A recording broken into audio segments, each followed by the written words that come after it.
자, 학습지 48쪽. 오늘부터는 조선시대의 경제로 들어가 보도록 할게요.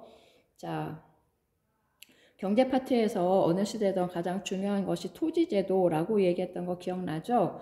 이 토지제도라고 하는 것은 가장 중요한 게 토지제도에서 가장 중요한 것은 바로 이러한 것들인데, 이런 것들은 관리들의 일함 대가에 대한 것이다 라고 얘기를 했었죠. 그래서 신라의 도급, 그 다음에 통일 이후의 관료점, 그 다음에 고려시대 전시과, 이런 것들에 대해 우리가 지금까지 살펴보았는데, 오늘 이 시간에는 조선시대의 과전법이라고 하는 거에 대해서 살펴보도록 그렇게 할게요.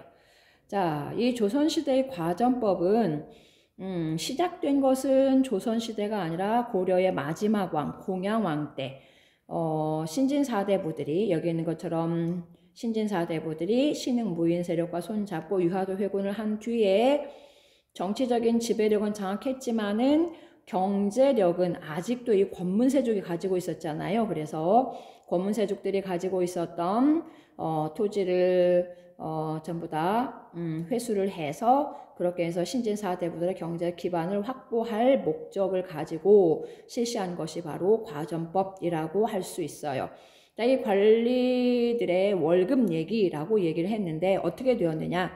자, 여기 보면 관리들에게 경기 지방의 토지를 과전으로 지급하였다. 이게 가장 특징적인 거예요.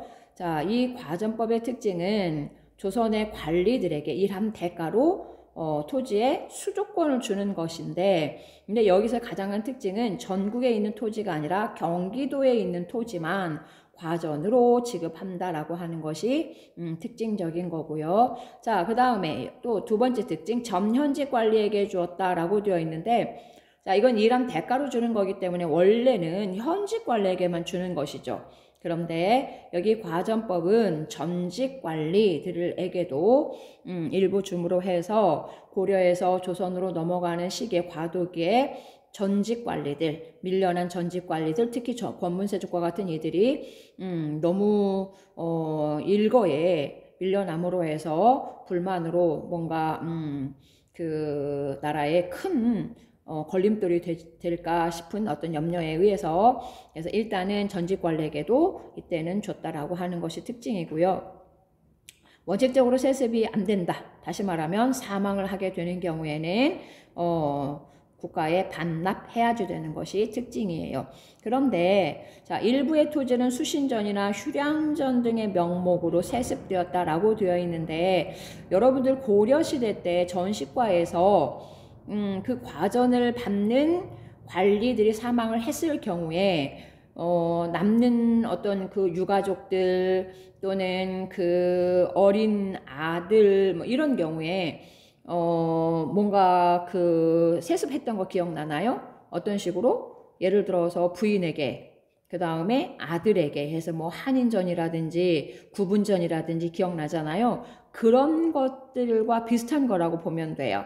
자, 여기에 있는 수신전이라는 건 수가 지키다라는 말이에요. 신은 믿음이라는 얘기예요. 그래서 믿음을 또는 절개를, 왜 남편이 세상을 뜨고 나면 부인이 재혼을 할 수도 있잖아요. 그런데 재혼을 하지 않고 과부로서 수절을 하는 경우에 남편에 대한 절개를 지키는 경우에 남편에 대한 믿음을 지켰다라고 해서, 그럴 경우에 과전을 이름을 수신전으로 바꾸어서 일부 세습을 하게 돼요. 일부, 예를 들어서 고려의 구분전이나 뭐 비슷한 거라고 보면 되겠죠. 슐양전. 자, 아이들, 부인도 없고요. 아이들만 남는 경우도 있겠죠. 그럼 굉장히 불쌍하지. 슐이라는 건 불쌍하다는 말이야. 불쌍한 아이들에게 양육비 쪼로 주는 것이 슐양전이라고 하는데, 그래서 원래는 세습이 안 되는 거지만 이렇게 부인만 또는 아이들만 남게 되었을 때에 그들이 어떤 양반으로서의, 귀족으로서의 삶을 살아갈 수 있도록 이름을 이렇게 바꾸어서 세습 일부가 되기도 했답니다. 자, 그 다음에 이 과전법이 여기에 있는 것처럼 세조 때 직전법이라고 하는 걸로 변경되게 되는데, 직전법, 직접 지금 관직에 있는 사람들에게만 줘요 라고 하는 것이 여기 있는 것처럼 현직 관리에게, 이제 전직 관리 안 줘요. 현직 관리에게만 지급하는 것이 직전법인데 왜 그랬느냐. 자, 여기 보면 세습되는 과전의 증가로 토지가 부족했다라고 되어 있죠. 자, 왜 과전이 증가하느냐? 그 관리가 그 관리 아니냐라고 생각할 수 있는데, 물론 뭐 관리의 숫자에 그렇게 많은 변화가 없었겠지만 여기에서 가장 문제가 되는 것은 이게 지금 과전법이 만들어진 고려 말이라 그랬죠. 그런데 조선 초에 이성계에 의해서 건국되잖아요. 그러면 건국될 당시에 공신들이 있겠죠. 그래서 개국공신, 또 왕자의 난을 거쳐서 왕위에 오른 태종의 그런 어떤 시기의 공신들, 그 다음에 여기 세조라고 되어 있으니까 세조도 역시 개유정난에 의해서 쿠데타에 의해서 권력을 장악했으니 여기도 공신들이 있겠죠. 그래서 이렇게 뭔가 공신전들이 많이 나가게 되는데 공신전은 반환이 안 되는 거잖아요. 그러다 보니까 나중에 나가서 돌아오지 않는 땅이 많다 보니까 이번에 세조가 즉위한 다음에 새로 공신전을 지급하려고 보니 땅 없다. 더더군다나 이것은 경기도에 있는 땅만 지급되다 보니까 그래서 토지가 부족하다라고 하는 것이 가장 큰 문제가 되게 되고, 그 다음에 두 번째는 어떤 문제가 있을 수 있느냐. 지금 전직 관리를 주려고 하다 보니까 원래 과전법은 전직, 현직 그랬잖아요. 그럼 여기 세조식의 전직관리라고 하는 것은 누구야? 일부는 세조의 즉위에 대해서 반대하는 사람들이 밀려났잖아요. 그렇지? 그럼 그 사람들도 전직관리란 말이야. 잘린 사람들. 그러면 나를 반대하는 사람들에게까지 이걸 주고 싶은 생각은 또 없겠지. 그치? 그러다 보니까 이런 두 가지 이유들로 해서 현직 관리에게만 지급하는 것이 바로 직전법이에요. 그러다 보니까 예를 들어서 세조의 즉위에 대해서 반대했었던 성삼문 죽였어요. 그러면 그의 아내가 있고 자식들이 있을 터인데 예를 들어서요. 그러면 그들에게 그의 가족들에게 이런 것을 줄 생각은 또 일도 없겠지. 그래서 수신전, 휴량전이라고 하는 것도 직전법이 실시되면서 다 폐지되어 버렸어요. 자, 그 다음에 관수관급제라고 되어 있는데 이거는 직전법이 폐지되고 관수관급제가 실시된 게 아니에요. 오해하면 안 돼. 자, 직전법이라고 하는 것은 여전히 현직 관리에게 일한 대가로 주는 것이 직전법인데, 근데 이거는 뭐예요? 아까 앞에서 얘기했던 것처럼 수조권을 주는 거라고 얘기를 했죠. 수조권. 자, 그런데 문제는 뭐냐? 관리들이 현직에 있을 때만 내가 이거를 수조권을 받을 수 있고 퇴직하는 순간 수조권을 이제 받지 못해요.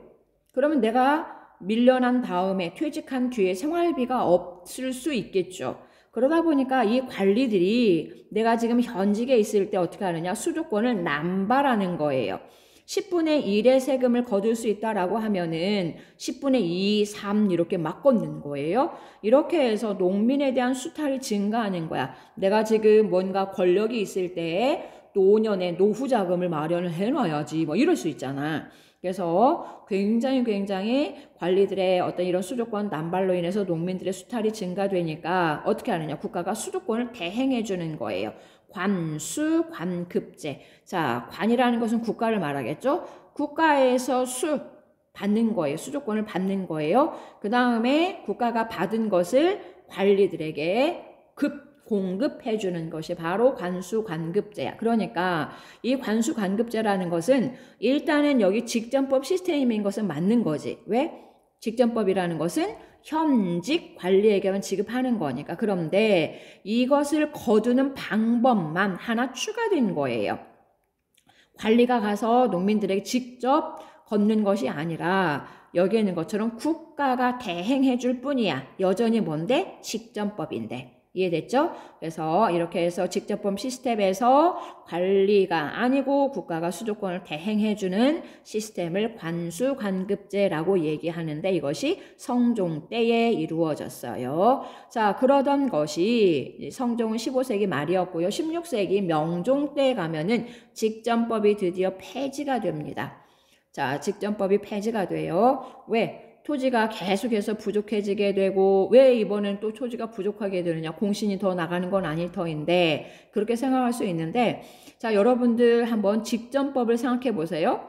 직전법이라고 하는 건 현직에 있을 때만 내가 생활비를 받을 수 있고 퇴직한 뒤에는 받을 수 없다 그랬지. 그래서 꼼수를 부려서 마구마구 백성들에게 농민들에게 뜯어갔더니 그나마 그것도 안 돼 국가가 대응을 해준다네.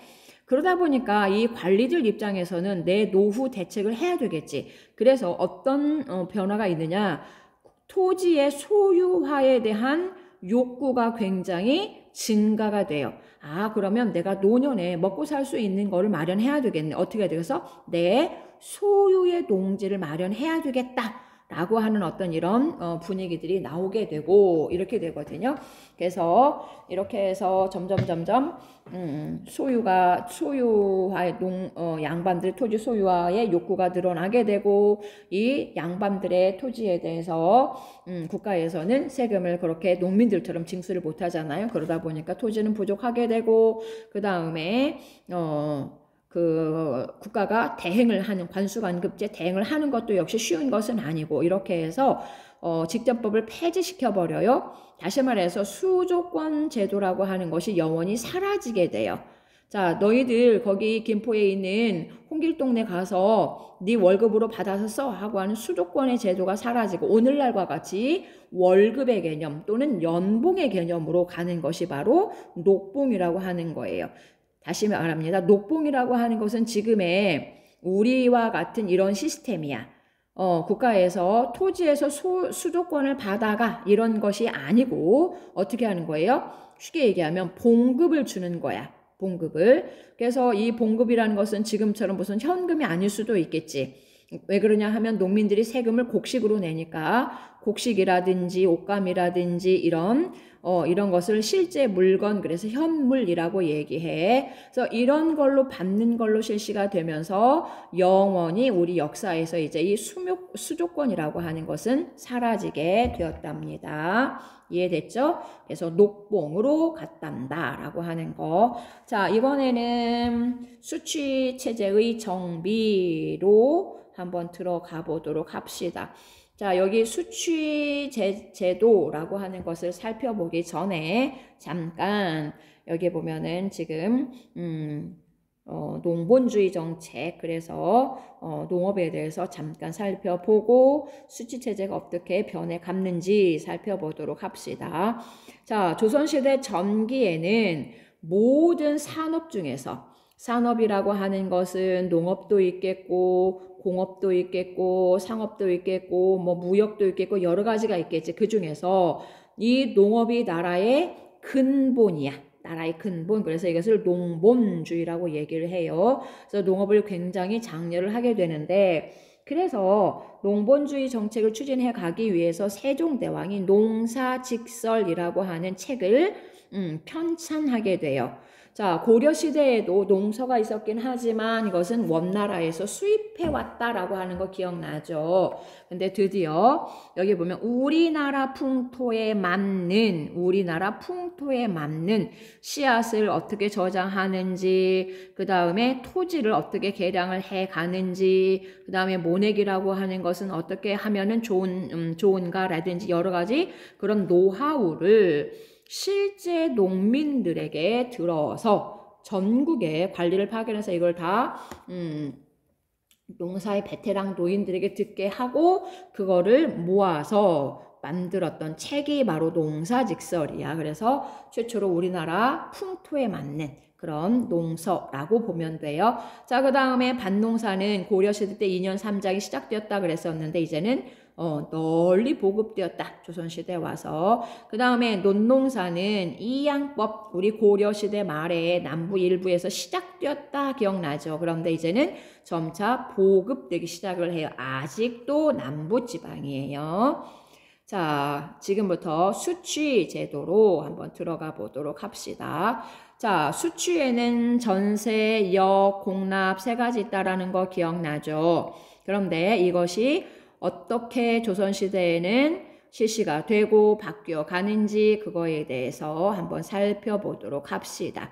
자, 조선시대에 먼저 전세, 조세 또는 토지세에 대해서 살펴볼까요? 자, 이 전세라는 것은 토지에 부과하는 거예요.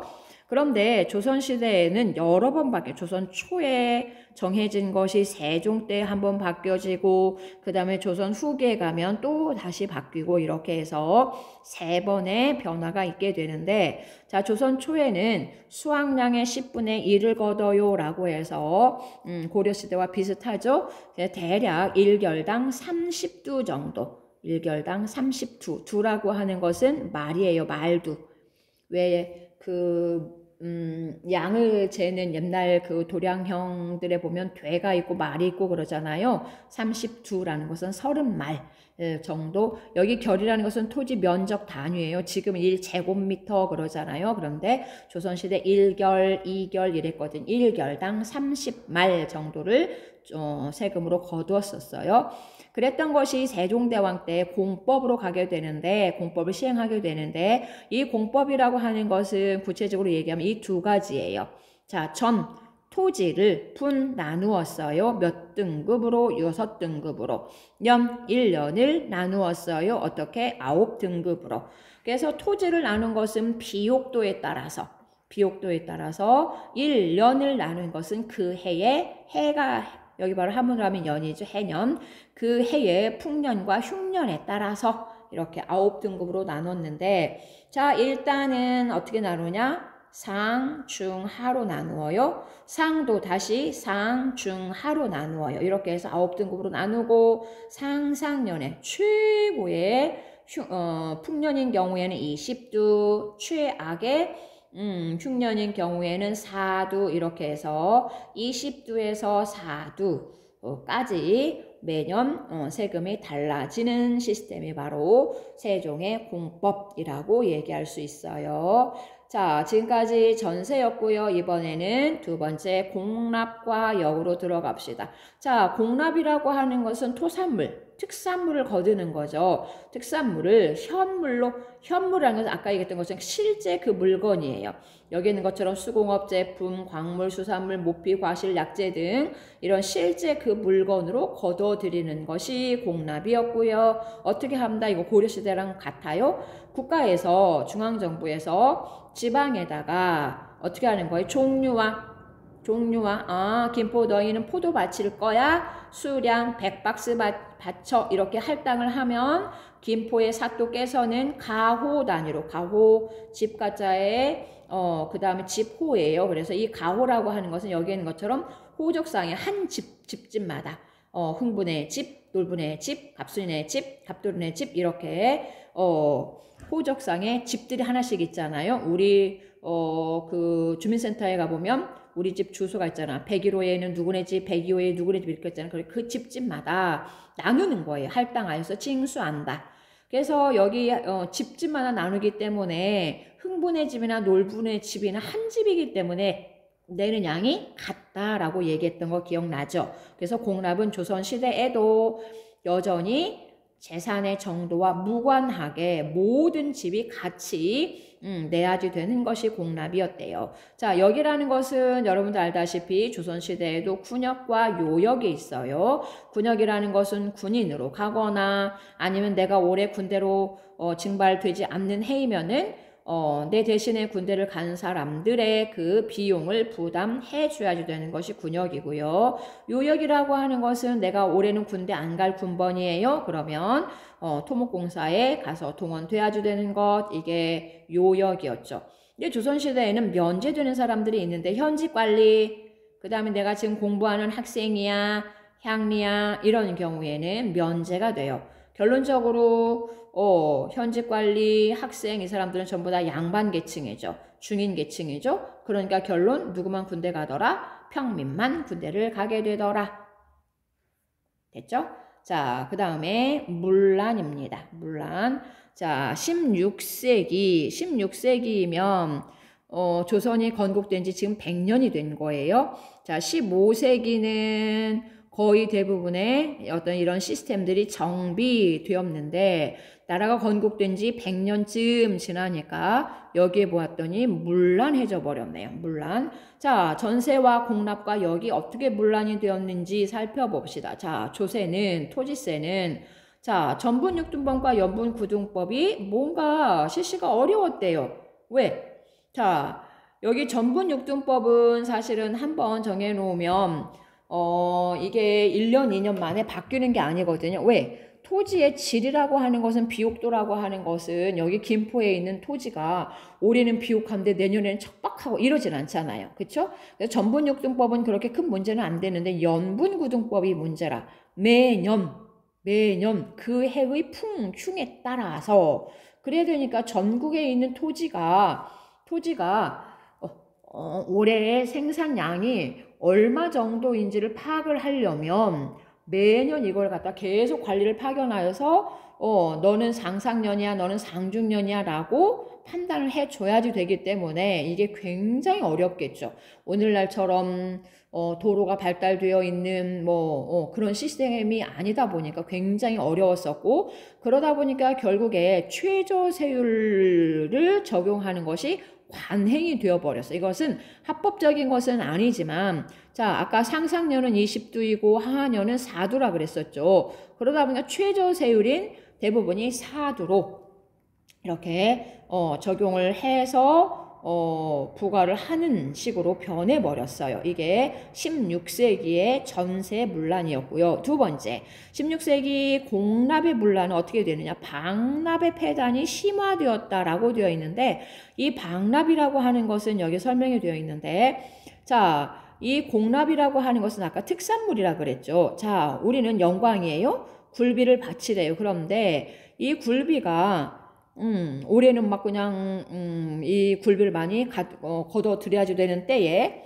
엄청나게 막 그냥 태풍 폭풍이 불어가지고, 또는 올해는 뭐 굴비가 별로 없어요. 또는 김포이면 포도인데 올해 비가 많이 와가지고 포도의 수확량이 적어요 라고 하는 경우에 이걸 거둘 수가 없게 되죠. 그러면 어떻게 되느냐, 어쩔 수 없이 이 물건을 포도를 파는 상인들에게서 이거를 사서 바쳐요. 그리고서는 김포에 있는 농민들이 내야지 되는 것을 낼 수가 없어서 대신 사서 바쳤기 때문에 그 물건 값은 우리가 내야지 되는 거죠. 근데 이 과정에서 상인들로부터 뭔가 이런 서른한 향리 등이 뭔가 조금 감사의 떡 부스러기를 좀 받았겠지. 와, 이거 좀 아이디어가 좀 생겨나는 거. 그래서 정말로 올해는 별 문제가 없는데도 어떻게 하느냐, 납부를 방해해 버리는 거예요.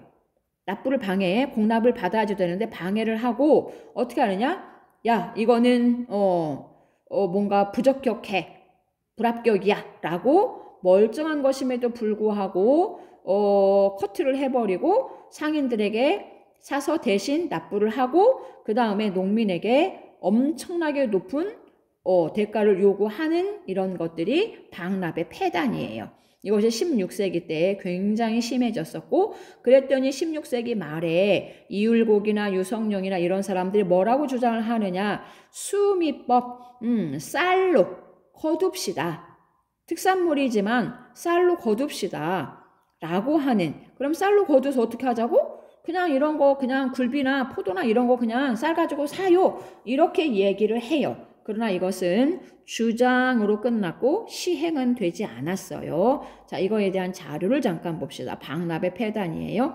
자, 고을에서 특산물을 상납하려 할 때 각 관청의 사주인들은, 방납인들은, 예를 들어서 여기 방납인들 하면 사또가 될 수도 있고 향리가 될 수도 있고 아니면 상인들이 될 수도 있고 이런 사람들이 짜고서 어떻게 하느냐, 자기가 갖고 있는 물품을 관청에 대신 내고, 그러니까 이제 여기서 상인들이 되겠죠. 자기가 갖고 있는 물품을 관청에 대신 내고 그 다음에 그 물건 값을 턱없이 높게 쳐서 10배 이익을 취한다. 이게 바로 16세기 말 방납의 폐단이라고 얘기할 수 있어요. 자, 이번에는 군역의 문란으로 갑시다.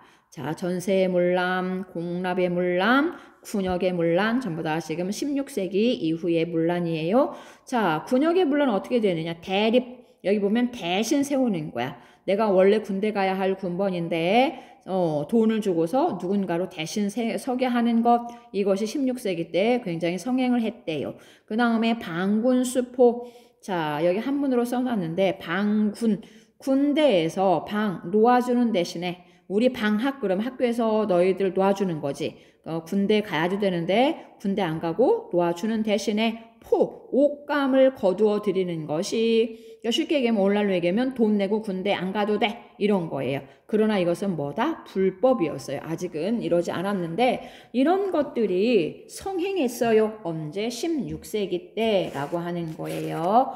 자, 이제 학습지 49쪽으로 넘겨서 조선 전기의 산업을 잠깐 살펴보고 조선 후기의 경제로 들어갑시다. 자, 아까 앞에 잠깐 살펴봤던 것처럼 조선시대의 전기는 농본주의 정책이에요. 농업을 굉장히 중시하였고요. 그 다음에 수공업은 관영수공업 중심이에요. 고려도 그랬었지. 관청에 소속된 장인들이 물건을 제작하는 것들을 관영수공업이라고 얘기를 하고요. 그 다음에 상업은 주로 시전을 중심으로 해서 시전, 여기 시전이라는 것은 서울에 설치된 상점들인데 시전이란 이제 이런 식으로. 자, 예를 들어서 가장 대표적인 것이 여기가 경복궁 광화문이에요. 그러면은 그 앞에 쭉 종로거리가 있는데 거리가 있고 그 다음에 이렇게 양쪽으로 상가들이 들어서 있는 이런 것들을 시점이라고 얘기를 해요. 그래서 조선시대 전기는 이런 시점, 얘네들을 허가받은 상인들이라고 얘기해서 그래서 국가로부터 허가를 받은 이들이 물건을 판매하는 시전을 중심으로 해서 상업활동이 이루어졌어요. 자, 그러나 일부 지방에서 장시라고 하는 것이 주로 이 장시라고 하는 것은 여러분들 이해하기 쉽게 5일장을 생각하면 돼요. 5일장, 김포에도 27, 5일장이 있지? 이런 식으로 지방에서 장시라고 하는 것이 15세기 후반부터 생겨나지만 16세기 중엽에 가면은 전국적으로 확대되었다라고 나와 있네요. 자, 조선 후기 경제 중요한 내용이 지금부터 시작이 될 거예요. 자, 15세기 때에는 수치체제가 정비가 되었어요. 16세기 때 문란해졌어요. 그랬지. 자, 그렇다면 이제 17세기 이후로 특히 임진왜란 이후 임진왜란 거치고 나서 뭔가 나라가 굉장히 혼란스럽고 민생은 더욱더 불안정하고 그런 상황 속에서 민생을 안정시켜야지 국가 경제가 살아날 수 있겠다라고 하는 것으로 외란 후에 이런 조세와 역과 공납의 제도가 개편되게 돼요. 자, 첫 번째, 여기 영정법이라고 하는 것은 조세의 개혁에 대한 이야기예요. 첫 번째, 조세에 대한 개혁이야. 자, 영원히 정해줬어 라고 하는 거야. 자, 지금 여기 조세가 어떤 식으로 되어 있어서 연분구등이었었지. 매년 달라진다라고 얘기를 했는데 이것이 그 다음에 문란해졌잖아. 그래서 어떻게 됐어서 최저세율로 지금 내고 있어 버렸잖아. 언제부터? 16세기부터 이미 그랬단 말이지. 그러다 보니까 이것을 어떻게 하느냐? 최저세율을 적용을 하는 것이 이미 불법적으로 이루어지고 있다 보니까 국가에서 어떻게 하느냐? 풍경을 이제 완전히 무시를 해버리는 거예요. 그리고 1결당 4 내지 6도로 영원히 정해주어 버렸어. 이게 바로 영정법이라고 얘기할 수 있어요. 자, 그 결과 영정법을 실시한 결과 어떻게 되었느냐? 자, 일단은 20에서 4두로 내고 있었던 것을 이제는 이렇게 내는 거니까 어떠니? 줄었지. 그치? 부담이 줄었단 말이야. 그런데 문제는 이것은 조세이기 때문에 토지의 소유주에게 부과하는 거예요. 그렇다면 나는 소장농이야. 그러면 세금이 줄어들던 늘어날던 나하고는 아무 상관이 없는, 나하고는 무관한 거예요. 그래서 지금 여기 이 시기쯤 가면 임진왜란 후에 가면은 농민들 중에 소장농들이 굉장히 늘어나게 되는데 이 일부의 소장농 일부의 농민들에게는 별 의미가 없다라고 하는 것이 바로 농민들이 굉장히 소장농들이 많기 때문에 농민들의 생활에는 그렇게 큰 영향은 없었다라고 보면 되고 그 다음에 세 번째, 자, 세금이 줄어준 거니까 좋기는 한데 여기 보니까 또 뭔가 문제가 생겼네. 각종 부가세가 증가했다라고 되어 있어. 각종 부가세. 여기 보면은 무슨 뭐 이름을 막 붙여서 수수료야 이렇게 해서 그 다음에 서울까지 이거 실어 가려면 운송비 필요하겠잖아. 그 다음에 네가 낸 세금에서 있잖아. 미키마우스 앤 미니마우스 얘네들이 다 파먹었거든 썩었거든 이렇게 하면서 그거에 대한 뭔가 보충할 수 있는 것도 네가 더 내놔. 이렇게 해서 결국에 이 농민들이 내야지 되는 조세의 양보다 원래의 조세 양보다 부가세가 더 많아 버린단다 얘들아. 그러니 거의 결국은 줄어들지 않은 거나 마찬가지가 되어버렸다라고 하는 것이 결과예요. 자, 그 다음에 2번에 대동법으로 가는데 자, 전세와 역과 공납의 개편 중에서 가장 중요한 거 한 개만 골라요. 그러면 대동법이 가장 중요해요. 자, 아까 얘기했던 것처럼 방납이라고 하는 것이 굉장히 문제가 많아졌다라고 얘기를 했고 임진왜란 거치면서 광해군 중요해요. 광해군이 경기도에 우리 예전에 광해군에 업적할 때 광해군이 대동법 시행했어요. 기억날까 모르겠네. 경기도에 처음 실시를 했어요. 그랬던 것이 그 뒤로 100년간에 걸쳐서 하나씩 하나의 도시 넓혀 가가지고 숙종 때에는 전국으로 확대되는 거예요. 여기 있는 것처럼 평안도와 함경도는 제외하고 이 평안도나 함경도는 국경지역이기 때문에 그쪽 지역에서 거두어서 예를 들어서 외국에서 손님을 맞이해야도 되고 그러잖아. 그래서 이쪽 지역들은 이런 어떤 대동법 실시하고는 무관하게 별도로 돌아갔기 때문에 평안도하고 함경도는 제외예요. 그래서 딱 100년이 걸려요. 왜? 여기 있는 것처럼 지주들이 반대해. 왜 반대를 하느냐는 여기를 보면은 알 수가 있는데 자, 강원도에는 대동법을 싫어하는 자가 없는데 충청도와 전라도에는 좋아하는 자, 싫어하는 자가 있다. 특히 전라도에는 싫어하는 자가 많다. 왜? 여기에는 토호가 많은 까닭이다 라고 되어 있어.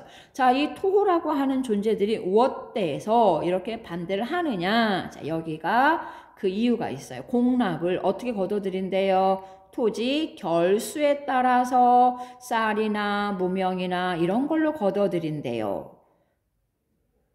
자, 이게 왜 지주들이 반대했는지 감 잡았는지 모르겠네. 자, 원래 공납이라는 것은 뭘로 거둬들이는 거예요? 실제 그 물건으로 거둬들이는 거야. 근데 현물로 거둬들이던 것을 그러면 현물로 거둬들였다라고 하는 것은 뭐예요? 재산과 상관이 없다라고 했던 거 기억나죠? 가난한 사람이나 부자나 똑같이 거둬들인다라고 얘기했는데 토지 결수에 따라서 12두씩 거둬들인다. 그러면 1결이면 12두이고요. 2결이면 24두이고 이렇게 되잖아. 자, 아까 토지세는 1결당 몇 두? 4두. 그러면 토지세보다 사실은 이게 훨씬 많잖아. 그렇지? 그러니까 땅을 가지고 있는 사람들은 이거 전세, 그래 내가 땅 많이 가지고 있으니까 내가 전세 더 낼 수 있어. 이거는 내가 인정이 되겠다 이거야. 그런데 너나 나나 똑같이 내던 시스템을 갑자기 토지 결수에 따라서 이렇게 재산이 많은 사람 많이 내. 그러니까 당연히 반대를 하겠지. 그치? 예, 이렇게 해서 전국으로 확산되는데 100년씩이나 걸렸댄다라고 하는 거예요. 자, 결과입니다. 토지가 적은 사람, 없는 사람 얼마나 대환영을 했겠어. 근데 전라도와 같이 거기는 평야지대잖아. 그러다 보니까 거의 대부분의 넓은 평야를 가지고 있는 이들에게서는 상당히 부담스럽다 보니까 반대를 할 수밖에 없겠다라고 하는 이야기이고 자, 그 다음에 자, 이번에는 토지 결수에 따라서 쌀과 옷감 이런 걸로 거둬들이잖아. 돈 이런 걸로 거둬들여. 그럼 국가에서는 쌀을 가지고 뭐 해야지 되는 거야? 이런 실제 물건으로 이제 사들여야지 되는 거야. 그러면 이거를 국가에다 납품하는 상인들이 나와야 되겠지. 이들을 공인이라고 한단다. 공납으로 인해서 생기는 상인이야 공인이라고 하는 사람들의 등장 굉장히 중요해요. 자, 공납이라고 하는 것은 원래 현물로 거둬들이는 거예요. 대동법이 실시가 되면서 이제는 쌀로 거둬들여요. 쌀을 가지고서 국가에서는 야, 종이 팔 사람, 굴비 팔 사람 이렇게 해서 상인들에게 대량으로 사들여요. 이들을 국가 상대로 하는 상인들을 공납과 관련된 이런 상인들을 공인이라고 얘기를 해요. 그러면 이 공인들은 국가를 상대로 해서 물건을 납품하다 보니까 대량이겠지. 그러면 얘네들은 또 누군가에서 사들여야 되겠지. 나 굴비 100상자 살 거야, 포도는 1000상자 살 거야, 종이도 100박스 살 거야 라고 얘기하니까 얘네들의 물건을 팔고자 하는 사람들이 또 막 덤벼들겠지. 그래서 상품 화폐 경제. 상품이라는 것은 뭐야? 물건을 판매하기 위한 것을 상품이라고 얘기하지. 그러면 물건을 대량으로 주고받다 보니까 화폐 경제가 발달할 수밖에 없지. 그 전에는 물물 교환 경제였기 때문에 화폐 별로 사용할 일이 없었지만 대량으로 물건을 사고 팔게 되면서 화폐라고 하는 것이 발달하게 되면서 대동법 실시의 결과에서 가장 중요한 거 바로 공인과 상품화폐 경제의 발달이라고 얘기할 수 있어요. 자, 또 하나의 결과인 여기 한 개로 들어가는데, 자, 별공과 진상은 여전히 남아있었다. 잔존 남아있었다.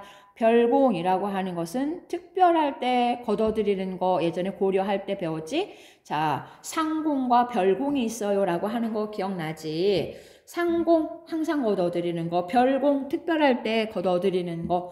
자, 상공이라고 하는 것은 늘 이만큼이 필요해 해서 예측이 되는 거기 때문에 국가에서 그거를 예측을 해서 거둬들였는데, 별공 특별하게 예를 들어서 왕이 사망을 했어요. 그러면 갑자기 장례를 치러야지 돼요. 새 왕이 즉위식을 해야지 되니 또 뭐가 필요해요. 그럴 때에는 특별하게 갑자기 징수를 하는 것들이지. 이럴 때의 것은 거두어서 또 사들여야 되고 번거롭기 때문에 별공 그대로 남아있었고, 진상 왕의 밥상에 올라가는 것들 진상품이라고 얘기하지. 이런 것들은 여전히 남아있었답니다 라고 하는 거예요. 이해됐죠? 자, 그 다음에 영조의 균역법. 그래서 이번에는 여기 영조 때에, 이것도 영조 업적에서 균역법은 배웠을 거예요. 자, 구체적인 거 살펴봅시다. 자, 지금 문란에서 어떻게 됐었니? 대신 군대를 가거나 아니면은 어떻게 하거나 군대 안 가는 대신에 포를 거둬들이거나 이렇게 되어 있었지. 그치? 자, 이 안 갈 때에 군대에 안 갈 때에 포를 거둬들이는 것을 1년에 2필씩 걷고 있었단 말이야. 그거를 한 필로 줄여주는 것이 균역법이라고 얘기를 해요. 자, 여기 있는 것처럼 군포를 징수하는 이런 반군수포가 늘어나고 있었고, 그 다음에 군적의 미비와 특히 이제 임진왜란 후에 이런 그 호적이 불타버렸기 때문에 이런 것들이 많이 제대로 갖춰지지 않는 거고, 자, 그러다 보니까 부족한 것을 메꾸기 위해서 막 그냥 뭐 애를 뻥튀기, 죽은 사람 부활해가지고 막 거둬들였었잖아. 이런 것 때문에 부담이 증가하다 보니까 균역법이 나오게 되었단다. 그러면 2필에서 1필로 줄여졌으면 문제는 나머지 그 마이너스 되는 한 필이 문제인 거지. 그래서 이 한 필을 보충할 수 있는 시스템에 대한 것인데, 자, 조선 전기부터 왕실에서 거두어 가던 어라는 것은 물고기야. 어촌에서 어민들이 물고기를 잡잖아. 그러면은 그 어세라고 하는 것을 내게 되는데, 그거를 왕실에서 거두어 갔대. 염, 소금, 선박 사용료 이런 것들을 원래 왕실에서 거두어간 것을 아니야 하고서 정부가 가져가요.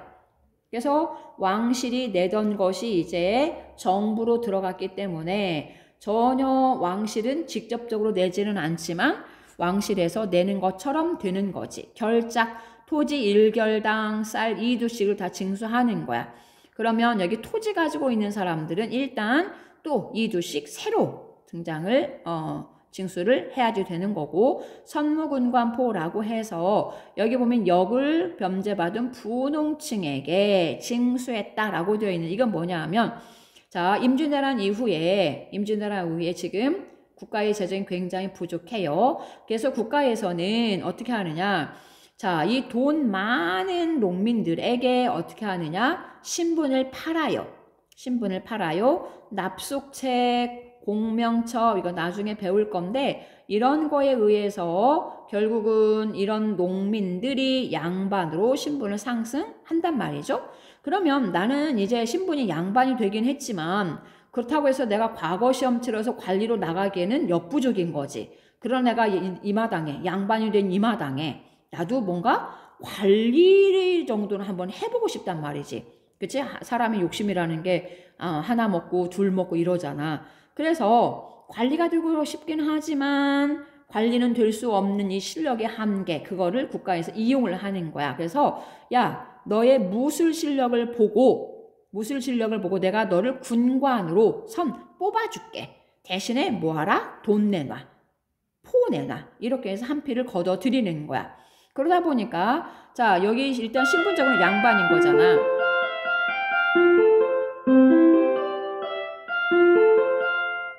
자 양반, 왕실 이런 사람들이 내는 모양새가 되어 버렸잖아. 그래서 균역법이라고 얘기를 하는 거예요. 자 이것의 결과입니다. 자 일단은 군포 부담이 한 필로 줄었으니까 감소되었지요. 그런데 아까 얘기했던 것처럼 납속이나 공명첩으로 면역자가 증가했다. 자 납속책과 공명책으로 양반의 숫자가 굉장히 늘어난단 말이지. 근데 문제는 양반들은 이런 군역의 의무에서 빠지잖아. 아까 면제된다고 그랬었잖아. 그런 어떤 이런 양반들이 굉장히 늘어나다 보니까 여전히 농민의 신분으로 있는 사람들의 숫자는 이제 신분제도 이렇게 해서 이렇게 바뀌어 가거든. 그래서 양반은 점점 늘어나고 평민의 숫자가 줄어들으니 힘들었었고 그 다음에 이런 사람들이 굉장히 또 많이 늘어나게 되면서 그래서 굉장히 여전히 힘들게 되는 어떤 이런 과정들은 남아 있었답니다. 라고 하는 거예요. 자, 여기까지 해서 오늘 이 시간 수업을 마치고 그 다음에 50페이지 밑에 있는 상품화폐 경제의 발달부터는 다음 시간으로 넘기도록 할게요.